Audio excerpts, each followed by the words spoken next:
Babus Sholati, ulasan singkat fikih ini berkenaan dengan tema sholat.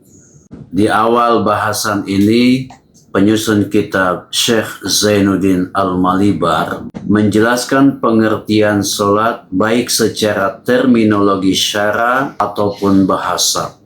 Pengertian sholat secara terminologi syara atau dalam perspektif fikih, wahya syara'an, secara hukum syara, secara hukum fikih, pengertian sholat adalah aqwalun makhsusotun, berbagai macam ucapan ataupun perkataan makhsusotun yang telah ditentukan pengucapan dan perkataannya. Kemudian wa'af'alun makhsusotun, berbagai macam perbuatan ataupun pekerjaan yang telah ditentukan.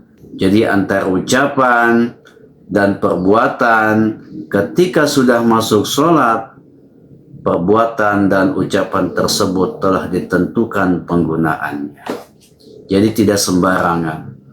Tidak boleh ada perkara dunia yang sifatnya mubah, baik perkataan maupun perbuatan, dibawa dalam sholat.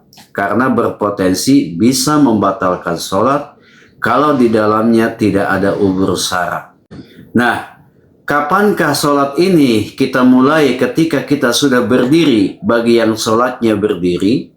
Sholat kita mulai ketika muftatahatun bitakbiri, dimulai ketika mengucapkan kalimat takbir yang dinamakan dengan takbiratul ihram. Dengan mengucapkan kalimat Allahu Akbar, lengkap. Lafaz Allahnya jelas dan lafaz akbarnya pun jelas. Dan ini takbiratul ihram ini menjadi rukun qauli di dalam sholat. Jadi harus diucapkan. Harus diucapkan secara lisan dan minimal terdengar oleh telinga kita sendiri. Kemudian ketika proses takbiratul ihram ini kita ucapkan Allahu Akbar, maka hati harus meniati sholat yang akan dia kerjakan. Jadi ketika proses takbiratul ihram ini berproses dalam pengucapan kita, ketika kita mengucapkan kalimat Allahu Akbar, maka hati harus meniati sholat yang akan kita kerjakan. Makrunatun bin niat bi qalbin, harus diiringi dengan niat di dalam hati. Ketika kita bicara niat, yang sering kita lakukan sebelum sholat adalah kita melakukan talaffuz niat. Misalkan ketika sholat maghrib kita mengucapkan talaffuz niat. Usolli fardal maghribi falafa rakaati mustaqbilal kiblati ma'muman lillahi ta'ala. Kalau sholatnya berjamaah. Nah, apakah ini sudah termasuk niat? Ini belum termasuk niat karena masih di luar sholat. Fungsinya apa talaffuz niat ini? Nah, fungsinya talaffuz niat ini membantu hati supaya khusyuk ketika kita meniati sholat yang akan kita kerjakan. Karena kalau talaffuz niat ini sifatnya diucapkan, sedangkan niat ada di hati, ketika kita bicara niat di dalam hati, boleh menggunakan bahasa selain bahasa Arab. Disesuaikan dengan tempat di mana kita tinggal, menggunakan bahasa apa di dalam keseharian. Yang penting di dalam niat itu terpenuhinya 3 unsur. Unsur qasdu, unsur ta'arud atau pardiyah, dan unsur ta'yin. Niat itu sifatnya sebentar. Yang penting terpenuhi 3 unsur tadi.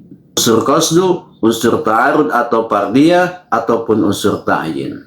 Contohnya, kalau membahasakan hati, kemudian kita lisankan, meniati sholat, seperti begini.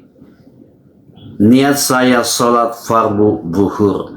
Secara niat di hati, ketika ada gerak hati seperti itu, maka itu sudah termasuk niat sholat. Qasdunya mana? Qasdunya adalah niat saya sholat. Ta'arud atau fardiyahnya mana? Membedakan antara sholat fardu dengan sholat sunnah, yaitu fardu. Ta'yinnya mana? Ta'yinnya adalah maghrib. Jadi sholat yang kita lakukan adalah sholat fardu maghrib. Adapun misalkan menghadap kiblat, kemudian 3 rakaat, kemudian lillahi ta'ala, itu adalah hukumnya sunnah yang menyertai di dalam niat sholat. Kemudian, kapankah sholat ini diakhiri? Sholat diakhiri taslimi dengan diakhiri dengan 2 kali salam. Salam ke kanan dan salam ke kiri. Paling rendah mengucapkan Assalamualaikum warahmatullahi, Assalamualaikum warahmatullahi, dan yang agak panjang sedikit adalah Assalamualaikum warahmatullahi wabarakatuh, Assalamualaikum warahmatullahi wabarakatuh. Nah, inilah wasumiyat bibalika listimalihi ala sholah. Inilah yang dinamakan dengan sholat yang digunakan di dalam penerapan praktek sholat dalam kehidupan sehari-hari. Kemudian tadi telah dijelaskan pengertian sholat secara terminologi fikih. Sekarang pengertian sholat secara lugot ataupun bahasa. Apa pengertian sholat secara lugot? Wahia lugotan, pengertian sholat secara bahasa adalah wahia ad-du'a, yaitu doa. Akan tetapi pendefinisian secara bahasa tidak boleh dijadikan patokan di dalam menerapkan suatu hukum.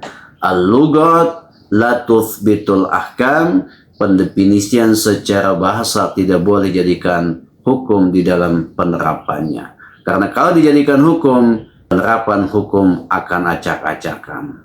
Penerapan hukum akan kacau balau.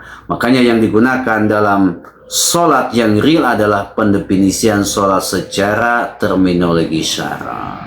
Semoga ulasan fikih yang singkat ini dapat bermanfaat bagi kita semua. Amin ya Allah ya Rabbal Alamin.